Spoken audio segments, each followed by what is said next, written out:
Hi, West Boylston. My name is Rich Simmarano, and this is another episode of Community Matters.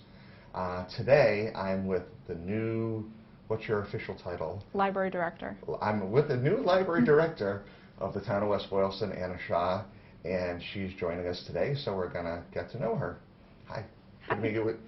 We're trying to figure out what we're doing with our hands still, so hi. Hi. So, we've already been talking, but at some point in time, you were born. Yes. Where are you from? I'm from Connecticut. My family still lives there. My mom's family grew up in Connecticut, and I was raised there. Yeah. On a farm-like type of like a rural setting, or? My parents live in eastern Connecticut. Oh, yeah, so not very farmy, right? Because there's. Well, it's pretty rural. We're on the border of the Natchog State Forest, so it's called the Quiet Corner. Yeah. It's very peaceful. You can see lots of stars. Oh. Kind of like West Boylston. Were your parents scholastically trying to think of the right term? Are they educated people? Yes. Doesn't that sound horrible? Who would ever say no to that? But yes, my mom was a Montessori teacher for many years. Oh, wow. And now she teaches Pilates. Yeah. A little bit different, but Yeah, so. yeah. And my father is the executive director of a community health center in Connecticut. Oh, wow. Oh, goodness. So you had some really great models to shoot for. Mm-hmm. And I already learned this. You have no siblings. No siblings. I'm an only child. Nobody to fight with. No one to throw things at. You must have had friends. Do you have any friends that you? Okay, good. Friends. Poor kid in rural eastern Connecticut with no one to hang around with. No. I spent a lot of time at the library, a lot of time reading. Oddly enough, that you spent time at the library, and now you do what you do. So how did your school life go? How was your earlier grades, your education? Was it?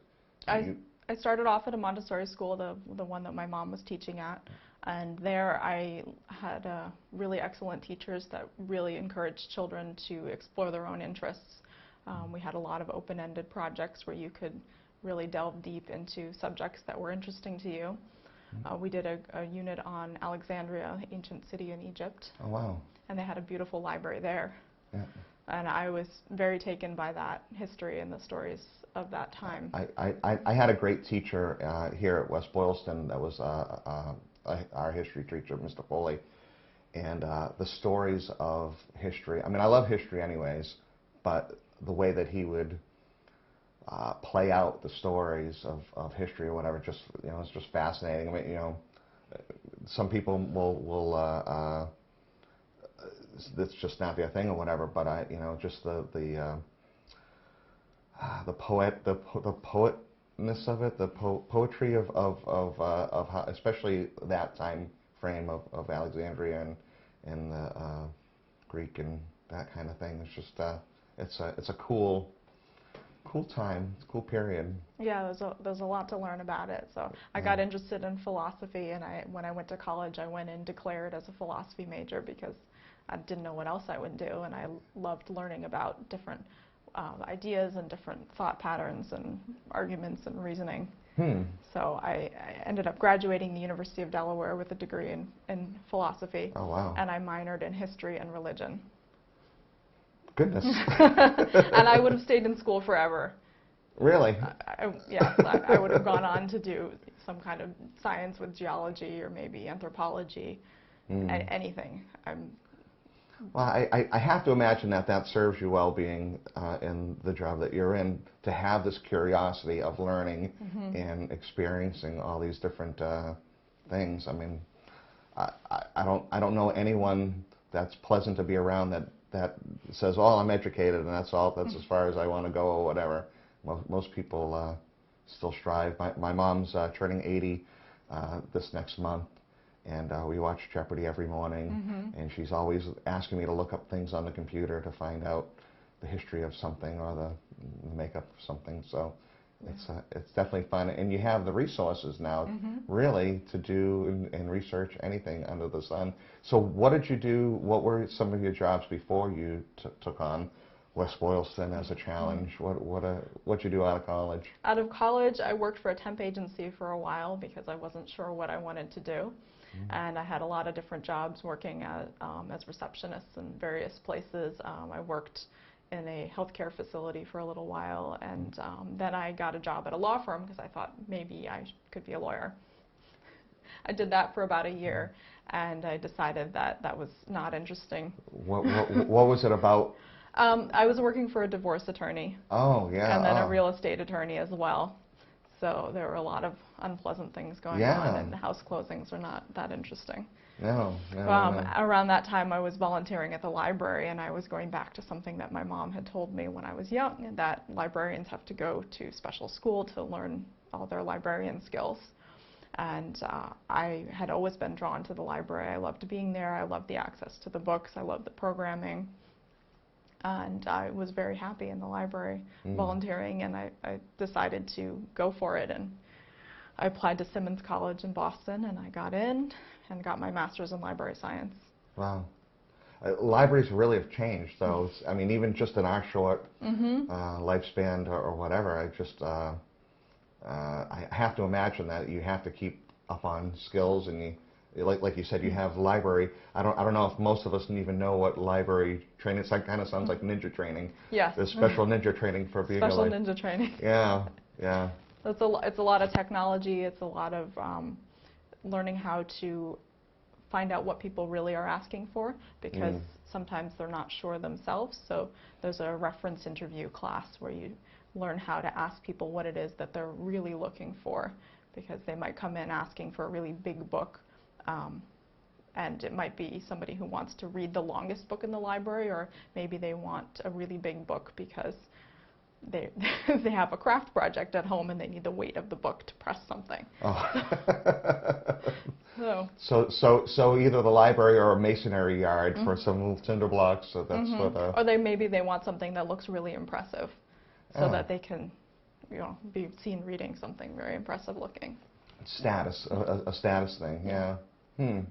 I have to imagine, I think most people now in our generation, because of the internet and whatever, I think they can find the answer to anything and everything, and it's just not the case. I'm a techie guy, and when you really have to research something or really find something, the resources that the library offers are just exponentially better than your Mac or computer at home, and I don't think many people, I think people tend to be lazy. Is probably not try to be more expedient to try to find answers for things, but if they really want the true stuff, they have to come see you. I have to imagine. Sometimes that's true. We do have a lot of databases and really excellent reference resources available in the library. And if you come in for a homework assignment and you need something right away, we have full text resources online that you can access from home as well, in case we don't have the book that you really want because it's due tomorrow. Yeah. So how did you hear about West Boylston, and how did you get involved with us? That's a good question. When I was finishing up graduate school, I was getting advice from lots of people about the kind of community that you want to end up in. I knew I wanted to be in a public library because I like working with people of all ages, and you don't get that in the school or in the academic library as much. And I wanted to be in a library where I could really get to know the community and also have very varied experiences in my day-to-day job. And in larger libraries, you end up being more specialized in your day-to-day work because you just work at the circulation desk, or you just work in reference. And I didn't want that. I wanted to be at a small library where I got to jump in and help on the children's floor, or help with cataloging, or answer reference questions, or help with technology troubleshooting. And so I wanted to be outside of Boston in a smaller library where you get more of that experience. And I got very lucky and landed here in West Boylston. Do you currently live close by, or are you still in Boston? Yep, I'm living in West Boylston. Oh, you're living in West Boylston. Oh, well, there you go. So you cashed in all your chips. I did. I had been commuting from Boston for a while because I wasn't ready to leave the city, but I realized that West Boylston is really where it's at. There you go. Wow. And the commute was really tough. And the commute to Boston or from Boston is usually perilous. Yes. So it was a reverse commute, and I kept telling myself that I had it lucky, but on those holiday weekends, or if you leave at the wrong time, you spend the whole day in the car. Yep, yep. And that's not enjoyable whatsoever. No. Yeah. You get to the point where you don't want to leave work because Yeah. you're having so much fun and you can't face the commute. Yeah. So you're settling in now. Have you been the librarian director? It's been a year? Has it been a year? No, just since April 2nd. Oh, okay. Louise Helland, our previous director, retired on April 1st, and I took over on April 2nd. It seems like longer, though, doesn't it? Well, you were working Yes. with the library Yeah, for a little bit. I've been here for 5 years. Oh, goodness. Oh, wow. So I've been around. That shows how much I go to the library. That's horrible. You should come more often. I'm sorry, West Boylston. Please don't look at me. I never go to the library. No, I do go to the library. I just, usually it's you're interested in finding whatever you got to find, and then you're on your way going and do some other things. I think the other day I stopped in. I was reading. You've got George.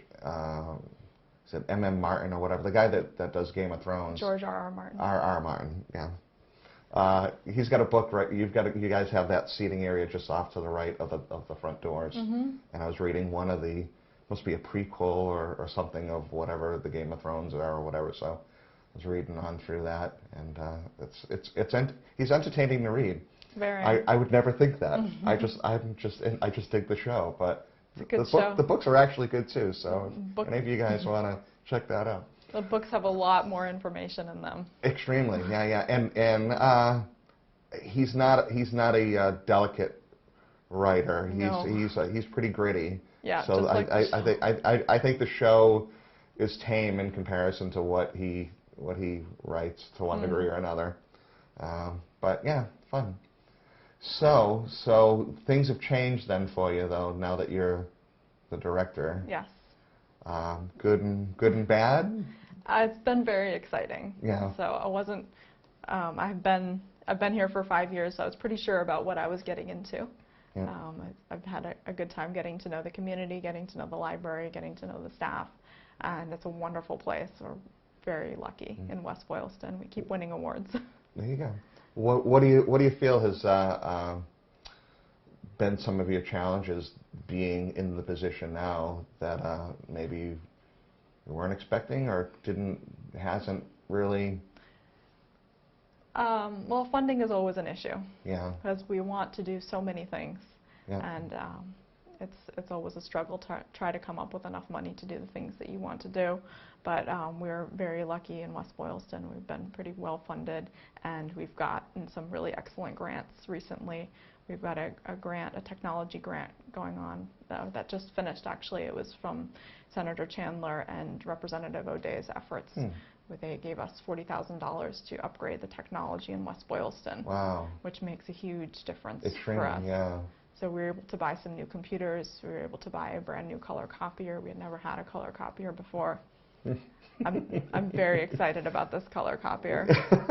And it's networked to all of our printers is another thing I'm very excited about, or all of our computers. Yeah. So patrons can print color photos Wow. from the internet or anything, Yeah.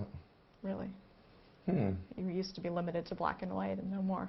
Living in color. Can you imagine in today's world that was something that you couldn't do? Wow. So right now we're still doing summer reading. So we have programs for children, for teens, and for adults. The children's program is extremely popular. They're all very popular programs, but the kids, when they read books, they get tickets to put in for raffle prizes. And they can select the prize that they want. And we have been accepting donations all summer long for these little toys and games and things like that the kids are very excited about winning.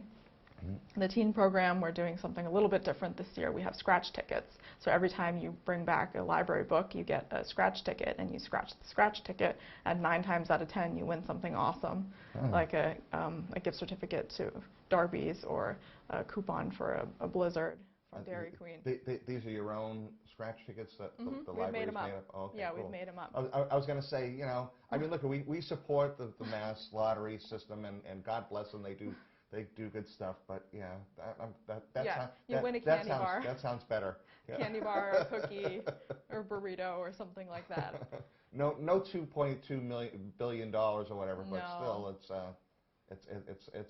it's an extra motivation, but it's definitely a nice way to engage them, allow them to feel some accomplishment, I guess. Is that right way to?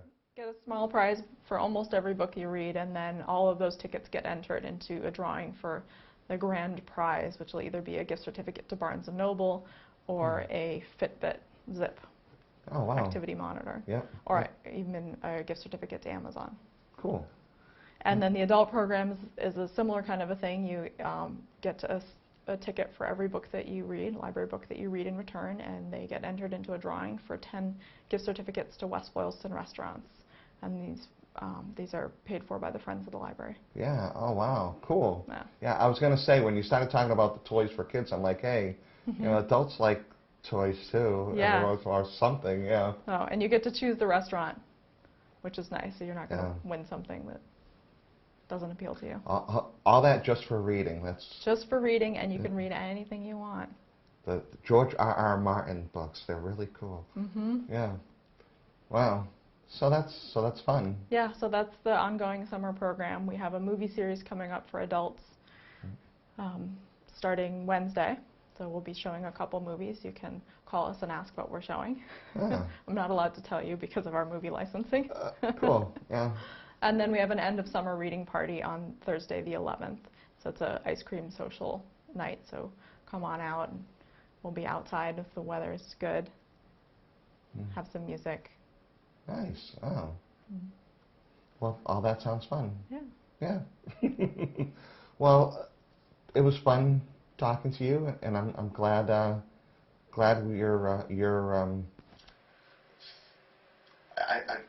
I was going to say fitting in, but you've been here for 5 years. Yep. So you're just continuing all the fun down there at the library, and exciting to hear about it. Well, thanks for having me. Okay. Awesome. Well, West Boylston, that's Anna Shaw, and definitely go and check her out at the library. Stay in contact with our calendars and different things that tell you what's going on at the library. But go out and read a book and get some tickets. And if you don't use your tickets, I know plenty of people that will want to cash those in. So thank you for joining us. My name is Rich Simmarano, and we'll see you next time. The book of love is long and boring. No one can lift the damn thing. It's full of charts and facts, some figures, and instructions for dancing. But I